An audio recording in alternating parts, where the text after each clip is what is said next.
I'm on early tonight. It's 8:13. I will wait until 8:15. I'm super excited. And Sadie, you're going to tear something up over there. Hey, you can jump on it. It's just, you can jump down. Come here. My dog is in the chair and there's papers all over the floor so she won't jump. It's okay. If the floor is not lava, just jump. Good girl. I know, it's okay. It's okay. Come here. Come here. Are you okay? I know. You don't know what's going on in here, do you? She is such a blessing. I'm turning her into my own therapy dog. She lays on top of me when I get done petting her, like her whole body on my chest and belly. And so she's not okay with all the papers on the floor. So y'all hop on, say hello, tell me your name, where you're from. I'm gonna read some poems and I'm gonna talk about the last 2 nights with having 2 women in my house and how the Spirit moved all 3 of us. Sadie. You don't know what to think of all this, do you?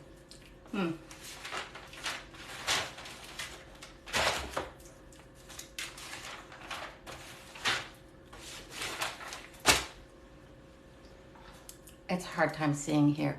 If y'all hop on and say, hey, I got 1 minute and then I'm gonna get started. I'm gonna read something. I've read it before. It means so much to me. I ordered it online and I painted this that was white blue just to make it stand out. It moves throughout my house as to when and where I want it. A lot of my art pieces I move throughout the house because I think, nope, this is where its home is. And I'll just take it and move it and change it and shake it up. Sadie? Help. I wish I could see her. You a good girl. All right, I'm gonna go ahead and get started. Say hello if you would like to when you hop on. I'm gonna read this. Our deepest fear is not that we are inadequate. Our deepest fear is that we are powerful beyond measure. It is our light, not our darkness, that most frightens us. We ask ourselves, who am I to be brilliant, gorgeous, talented, fabulous? Actually, who are you not to be? You are a child of God. Your playing small doesn't serve the world. There's nothing enlightening about shrinking so that other people won't feel so insecure around you. We are all meant to shine, as children do. We were born to make manifest the glory of God that is within us. It's not just in some of us, it's in everyone. And as we let our own light shine, we unconsciously give the other people permission to do the same. Our presence automatically liberates others. So that's what I wanted to start with. Thanks for joining me. If y'all follow me, I mentioned a little bit about tonight. I've had a girlfriend staying with me for over 3 weeks, and her sister came to visit for 2 nights. And what took place just kind of really blew my mind. And the first night, 2 nights ago, they were going to go back to my friend's house, which is 30 minutes both ways, and it's much farther from the hospital. And I thought, oh, I was going to have a girls' night. And so they changed their mind and they showed up. So we had dinner together. And then the Spirit moves, I move. And I took her sister in to show her my artwork, which you can't see right now. I just kind of let these pictures tell a story, which they do. And it moved her. And so we went into my garage because she said she started painting but gave it up. So I took her in my garage and I showed her all my stuff that I use. And she was just like, oh, wow. She thought she had to pencil it in first and then paint it. So she just thought, I can't do that. So she stopped. And I told her, no, I never pencil mine. My energy paints my pictures and everybody paints differently. And then before you knew it, we were outside. It was freezing. We were probably out there at least, we were out there at 12:30, probably a good 2 hours. And I was moved. And I don't know who started the conversation, but she had been in such a dark place for such a long time. And she needed somebody, which was me. God appointed this divine meeting between us. I didn't know her. I'd briefly met her one day at the beach, just like briefly. And so she opens up to me and shares a little bit of her history.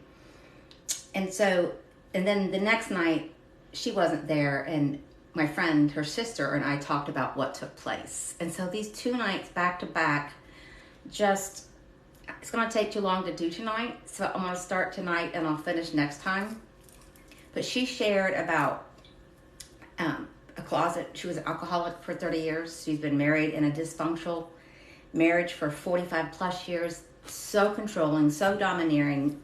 And she probably, after day 1, thought we shouldn't be married, but we stay with what we do. We don't abort mission, even though our gut instincts say to move. And then she had she still has a son. He's in his mid-30s with cerebral palsy, and she took care of him at home. And she had to make the decision that he needed to go into a place where he could be taken care of full time. I can't imagine having the weight of that decision to carry as a mother. But then when he got in there, he started thriving because they started feeding him a little bit different, which added to the weight of her thinking, I wasn't even capable of taking care of my own son. And I thought, I've thrown my 3rd child under the bus so many times with my dysfunction, I could so relate to her.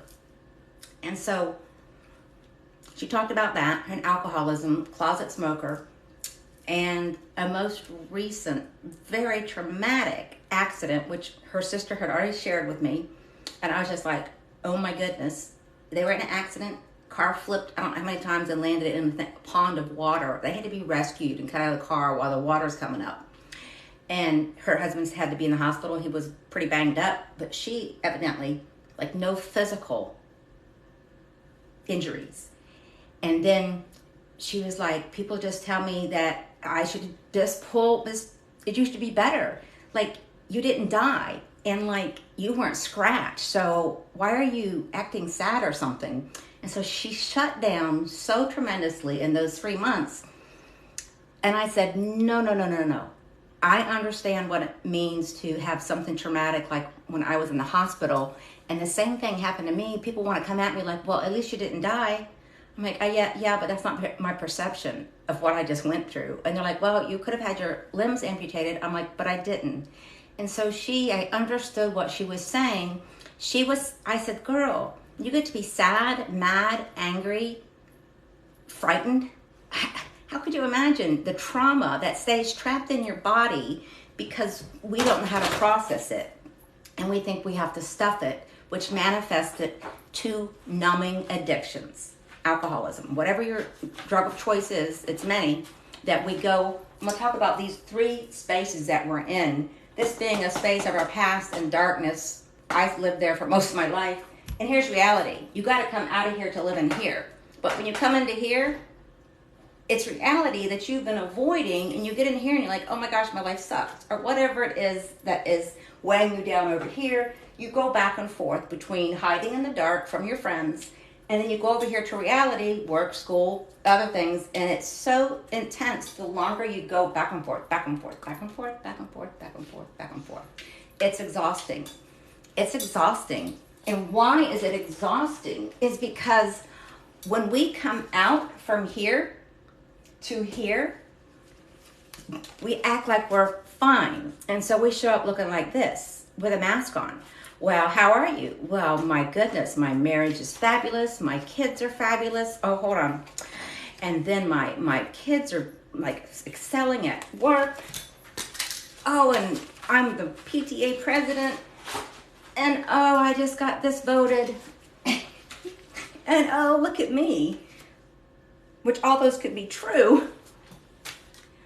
But we use that mask to hide what's really going on in our lives, which is pain. And it needs to come out. You can't heal what you do not feel. So a lot of us just stay here so very long, we don't even have sight of this anymore, okay? It's just like, to her, my friend's sister last night on the porch, she heard my testimony, and I shared with her going through these 3 spaces to where I am now. When people see me now, I'm not the same woman I was 2 years ago, 3, 4, and 5. And so I know for her, seeing somebody who's crossed over, like is in a new space, she just looked at me like, I can't. How? She just was like so numb. She couldn't even see herself in these spaces. And I understand it completely because I lived that way. She's older than me, so she lived that way longer. And then, of course, she threw in, well, I'm 66, and you would have thought I would have had my life figured out by now. And I said, no, it does not matter when this light bulb comes on for you, but that it comes on. And then you go that way towards the light. But age, do not put that self on you. So she had the weight of a controlling, from what I heard, just a controlling man for 45 years. And people say, well, why do you stay? That's a whole nother attachment, detachment, which I'm going to get to either tonight or Thursday. She had the weight of that, the weight of her son who has cerebral palsy and had to put him in a home. And then the weight of he was thriving in there. And then the weight of being older and just being so numbed that she's a closet alcoholic for 30 plus years in and out of rehab. Weight on top of weight on top of weight on top of weight on top of weight. And then with that accident, that was just like the tipping. That was the tipping mark where she's like, I wrote these words down. I like to do a lot of writing so I like to look up words, okay? So it was bearable, okay? When you're here, we're acting as though it's bearable, endurable, sufferable, tolerable, admissible, continue, unmanageable, intolerable, supportive, unbearable. We're over here bearing our burdens when that's not how God made us. He meant us to heal in community. When we give it to Him to bear, that's what I've been doing. And I can't even explain it because I've never been in this space with the weight off of my back that I carried so long, but it shows in my entire being. And so we're not meant to bear our pain and suffering. We expose it, give it to God, and then He gets that oil and just makes it all right. And where you can, at some point, count it all joy. James chapter 1, 2 through 3, count it all joy. Well, I guarantee you when I was in this season, and then in this season, I was not counting it all joy. But now that I'm in this season, I look back and I'm like, thank you, Jesus, for what I went through to become and birth from my pain. But so when you come into reality, which is everyday life, it becomes unbearable, not able to be endured, tolerated, or impossible, overpowering, too much, unacceptable. And so those are the feelings you live with when you come here in real life. But you're looking at divorce, affairs, alcoholism, kids, in-laws, whatever it might be that we cling to. And Christ is in the middle. He's in there in the darkness. He always has been. You're just not looking at him. You're over here floating around. You're doing anything but looking. But then when you cross over, you see, when we go back and forth, it's just exhausting. And then you keep going back and forth, and pretty soon,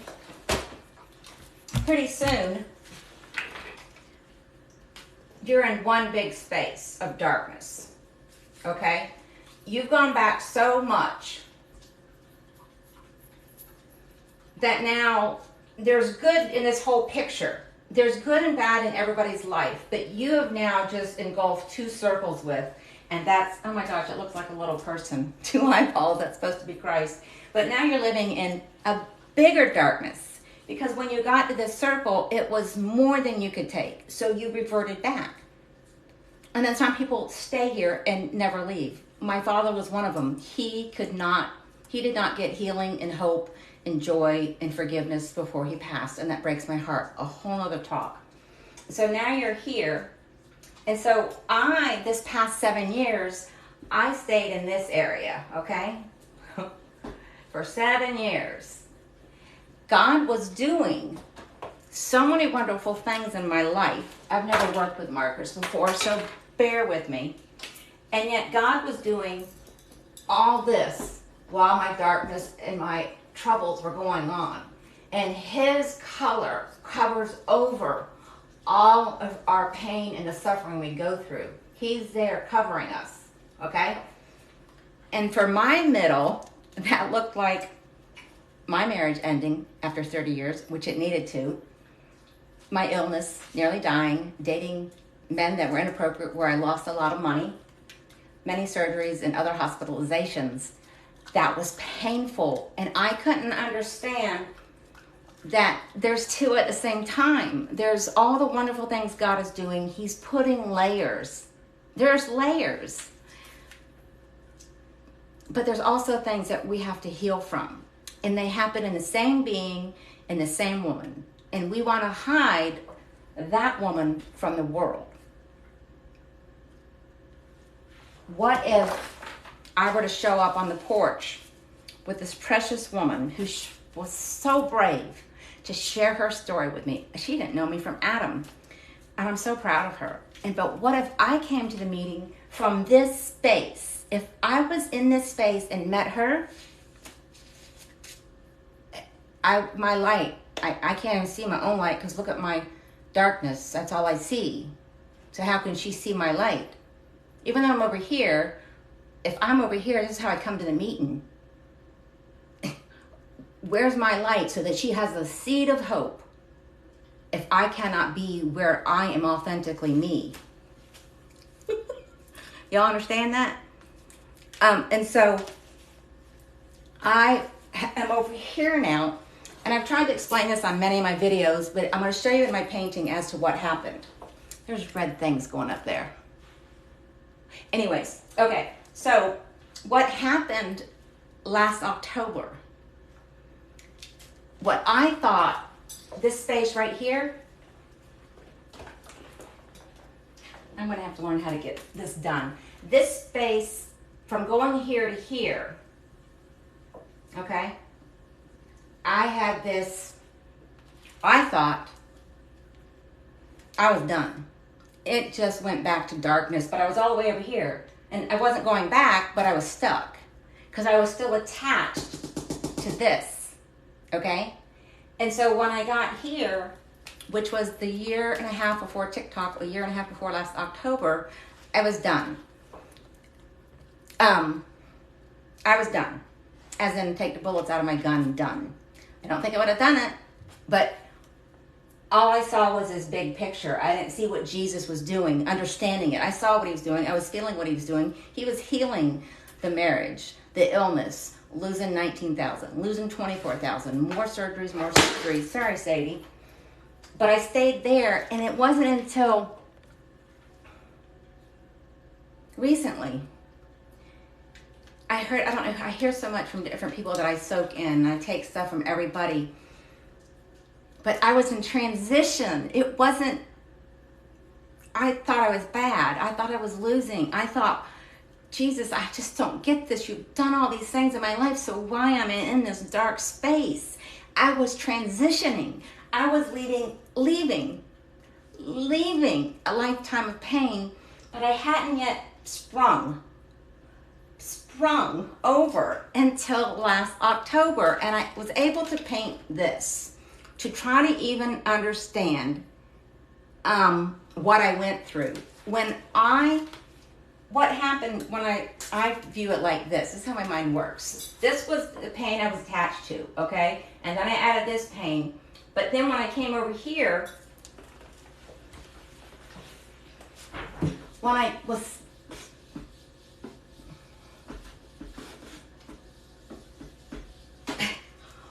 left this space, okay? When I left it, and I got through that year and a half on my couch, and I let go of my pain. So if this is the pain that was here, and we're around it like on a exercise rope, okay, that we're tethered to this. It doesn't matter how far you go if you haven't let go. You're still attached to it. We have to detach from it.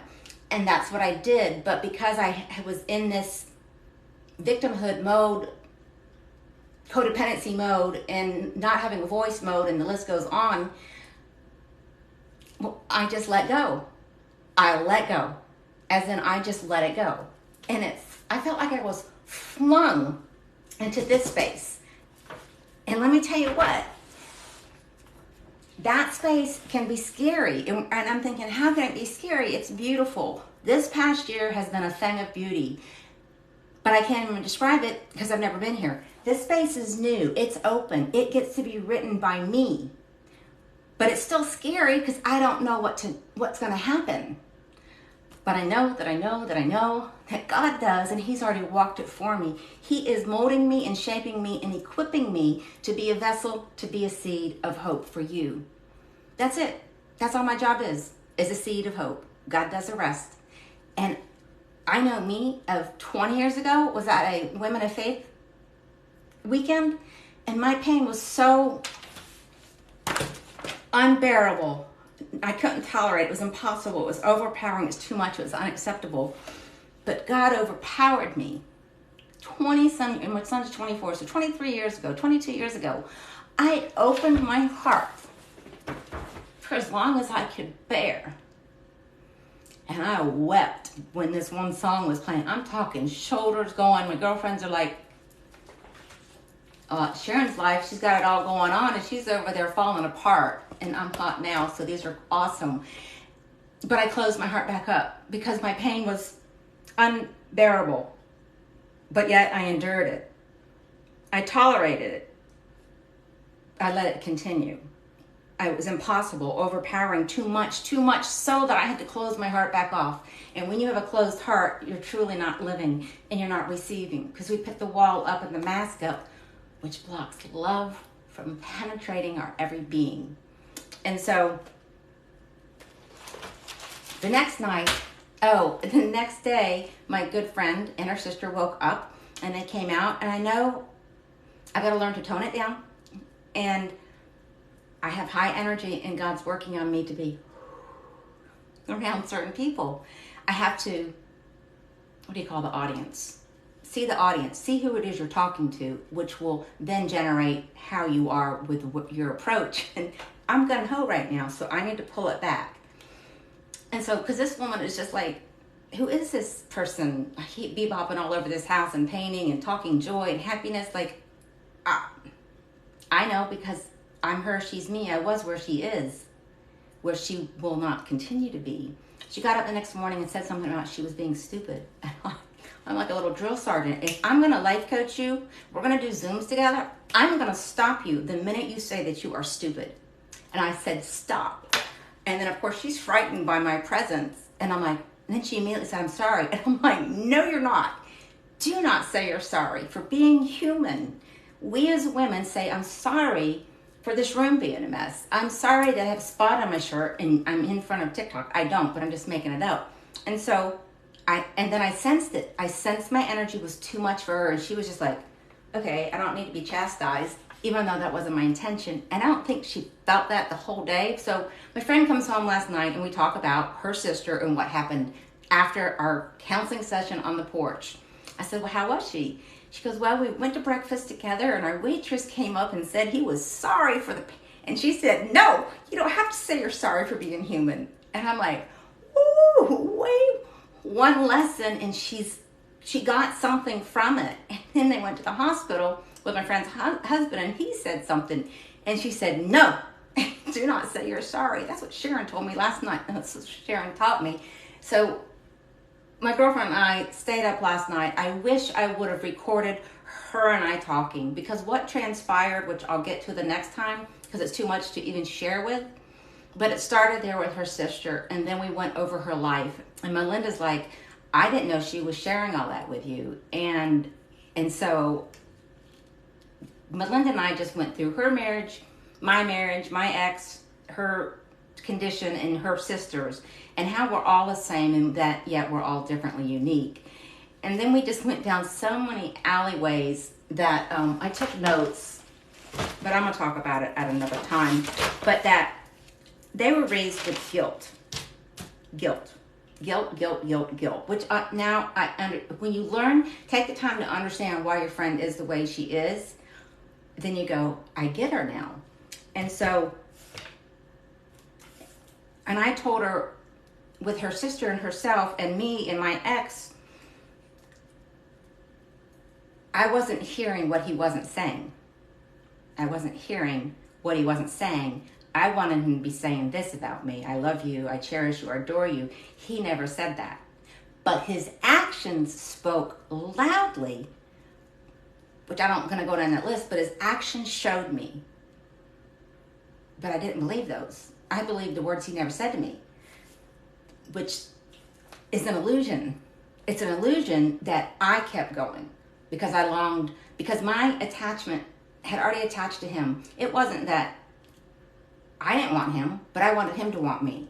And so when he leaves, I cling harder and I'm following in his wake because I'm going in needing something from him. And it's not his job to give that to me. So it's an illusion. And I know when I was in counseling 8 years ago for 18 months, my counselor just kept saying, Sharon, he's showing you what he's thinking. He's showing you what you're feeling. I don't know why you can't see that.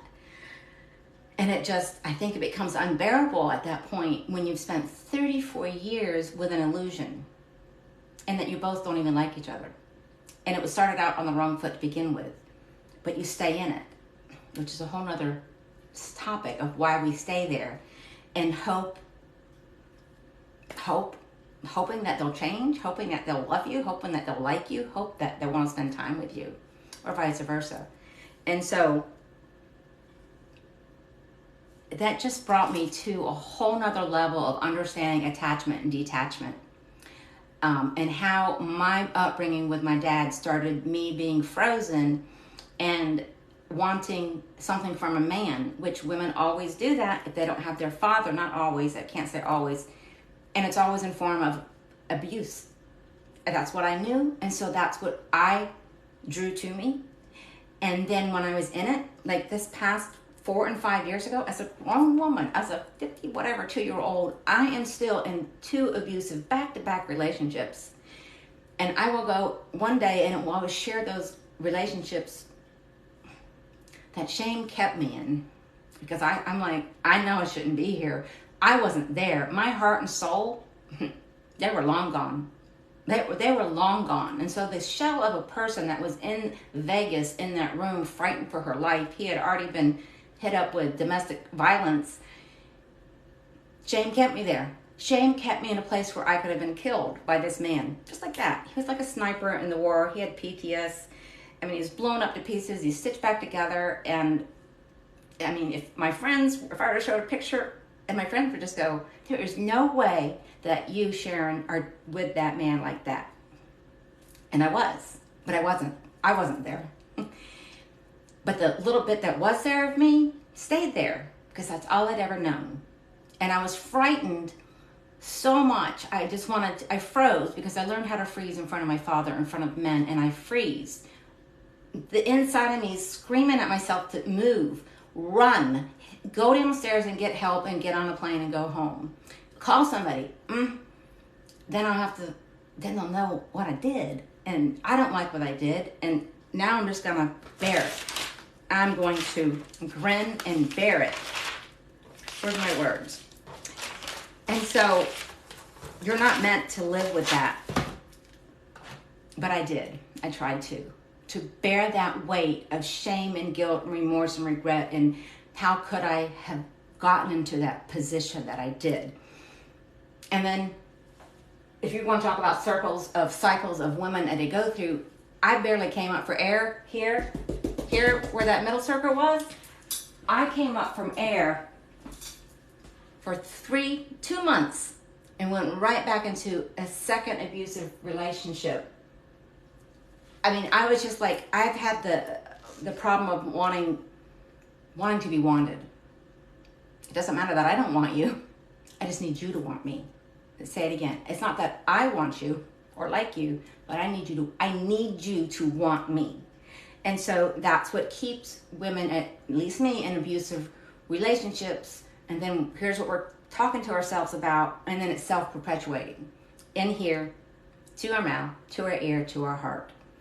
And so I barely came up for air after losing 19,000 and lucky to be alive kind of 4 or 5 months I was with this man. And I'm talking scary abuse, and that I just sat there. But I wasn't me. And so And then I went to the next relationship. That's when I had plastic surgery and I nearly died. And he was with me both times. You know, I'm with a man that I don't even know in a moment that I should have never put myself in when you don't know somebody. But when you want to be wanted, a breadcrumb, and it's stale and ugly and hard, we will jump on it. We will jump on a breadcrumb and create this new illusion, which is false. And so when I was with the second guy, we were together for a year. I never thought I'd live with a man. I nearly died, and I agreed to let him help me with my bills. Yes, I shouldn't have done that. A, B, I know it. I shouldn't have been with that man. I know it. That's a fact. But what I did is took on his sin and what he did to me by spending my money on his kids' college, his debt, his lawyers, $24,000. I was so ill, I was in so much pain, I was just trying to get through the day with a bunch of different doctor's appointments and multiple different doctors trying to heal my body from septic shock. And we moved to the beach, threw my son under the bus, which is a whole nother topic. And that's part of my stand-up comedy. And I've already talked to him about it and he's cool with it. But I threw him under the bus. He pretty much raised himself. And I up and moved to the beach with him. And then I'm like, okay, Sharon, it's been 6 months. You're physically a little bit stronger. It took me well over a year to physically recover. You need to get back in the business of managing your money. And I'm opening the account. I'm like, what? 1,000? Okay, maybe once. 2,000? I started going backwards from June all the way to January when I said help me. And my neighbor said to my boys, she doesn't know what she's doing. Don't let her do that. But that's neither here nor there. He started spending money right away. $24,000 later. Of course, I kicked him out. But this was so hard for me now to be in this reality of my life and where I had gotten to. I checked back out and went backwards.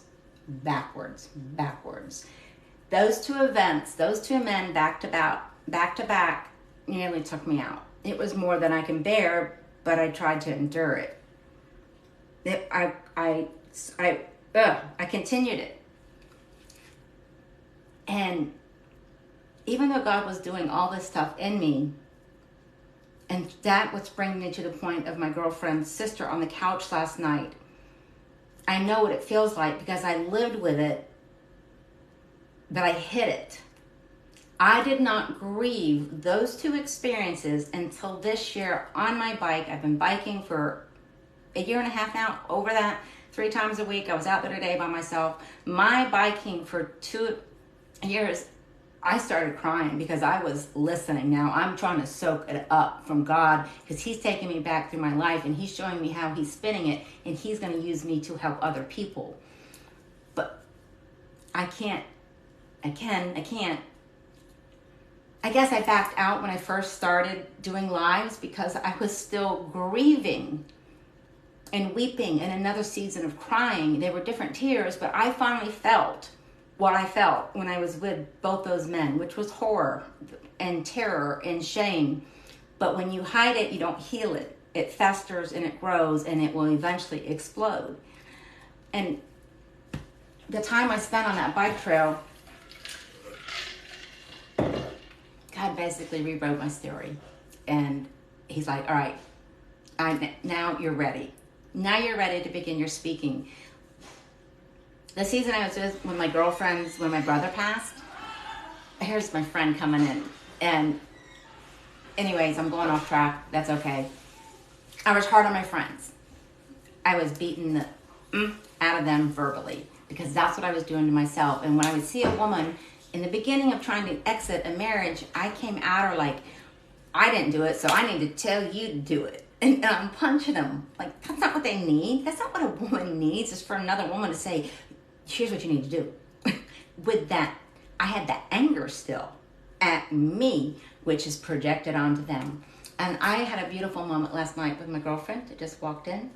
And I told her I was sorry because she was one of them in a close group of friends. I pretty much drove all my friends away. I know why now and I apologized to her. And her and I are on a different level the past, 6 months or more because I backed off. I'm like, Sharon, that's not what she needs. She needs you to love her not to tell her what to do or what she's doing wrong or why aren't you doing this or why are you still together, yada, yada, yada. Who wants a friend like that? Like, you need a safe space to be where your reality is. That's her reality. And I've learned to just watch her. And she is a beautiful soul. And we had a beautiful moment last night. And then we talked for another hour, which I'll check in with you next week. But anyways, God pulled me back because I was still crying. And then I thought, who am I to teach women in my gift? I'm using my gift. I was using my gift with the girl on the porch and what I want to do with women. Who's going to listen to me if I'm crying? And I pretty much cried several times during my lives. And I'm thinking, no. I'm over here now, but I still have triggers. And yes, they make me cry. But I'm not going back because I've already been in this new space. This past year, y'all have watched me transform right before your eyes on TikTok. You go back and watch me. It's been electrifying. Finding my female energy. I still am working on my voice. I was at a dog park today and I needed to use my voice with a man and his dog and I didn't. I left the park. And I'm so aware of it now. I'm like, Sharon, just say it. And I'm like, no, just say it, no. And I run. That's what I do when I'm in a tough situation with a man that I need to say, get your dog off my dog. I just leave. But I'm aware of what I'm doing now. And so I'm a work in progress. And I need to let you know that. But I'm not sorry. I don't need to explain myself other than, yeah, you're going to see me cry this next year when I'm trying to do my gift, knowing that I'm still healing. Why am I still healing from something that happened 6 and 7 years ago? Because I never felt it. How can I be grieving and crying for something I never felt? God, on my bike, felt it, and I grieved it, and I spoke to God in a way I never did before. I just told him how I felt about me and everything, and he just sat there and listened. He didn't want a thing from me. Imagine that. Imagine that kind of a love from a father that we never had on earth that is in our Heavenly Father. And as a female, once you see the love and you see him, the more you see him and know him, the more you see and know you. And then you want to know him and see him more. Ooh, that's where I go back and forth now. It's him, me, him. And so I am past my time. So I'm going to stop. And I'm going to look at the... can't find my glasses to even read the board. I really can't see y'all's names. Here that is. Okay, if you had any questions, what did your friends say? How did TikTok help? How did TikTok help? Are you still here? Who wrote that question? How did TikTok help? Say yes if you are, and I'll answer you. Did your older sons help you? My sons would have been mad at these men. My middle son found out about the one at the beach. And it was the night I told him to leave, and I was just a train wreck. And he just asked me when I said that we broke up. And he said something. I said, no, we're going to leave it at it was money.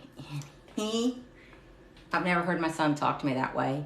He was just like, how much? And he lived in Atlanta. And if he was close, he would have gone to the man's house and beat him up. I've never seen my son like that before. So are you still on here? Life is good. How did TikTok help? Did your older sons help out? My sons would have been mad. Yes, but they all three don't know the whole story. It's not for them to fix.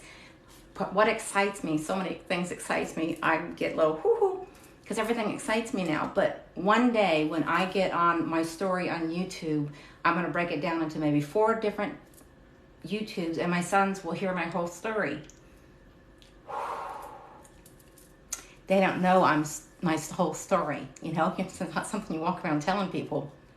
And so, yes, you're still here. So you ask, how did TikTok help? Well, I joined TikTok 3 or 4 months before I started doing things because of that space I told you I was in. I literally spent 8 and 10 hours in front of a TV, ordering in. It had nothing to do with COVID. I was already warming up before COVID got here after my trip across Canada into Africa running. And so it was when you're up here that high running, you're going to crash. And when I crashed long. And so I started watching TikTok. And I love to dance. And I'm just like, all these crazy dancers. And yes, there's a bunch of on here that's inappropriate. That's a whole other talk. I'm not here or there with that. But I fell in love with myself. And God put one person, gifted me with the gift and the honor and the privilege to be in somebody's presence that brought me to my own attention. And I always do this now. I'm like, whoo, because when your wall's down, it penetrates your soul. And so I literally fell in love with myself, stepped into my female energy, and I began painting and then dancing. And each month I see a new Sharon be born, and a new Sharon, and a new Sharon. I'm blossoming, I'm blooming, I'm living, I'm thriving, I'm dancing. And people are like, I guess could never dance like you do. And I'm like, I love myself. The wrinkles, everything that is in this package at 58 years old, I love myself. And I can remember when I first started doing TikToks and I'm out hot and sweaty, which is a lot. I was coming from the bike trail and I did a video and I'm just like, man, Sharon, maybe you shouldn't post. Look at you, you're hot and sweaty. I'm like, well, duh, I'm hot and sweaty all the time. Why would I not want to show you that? And so I made the video anyways. And what's been a cool journey for me is to watch my videos.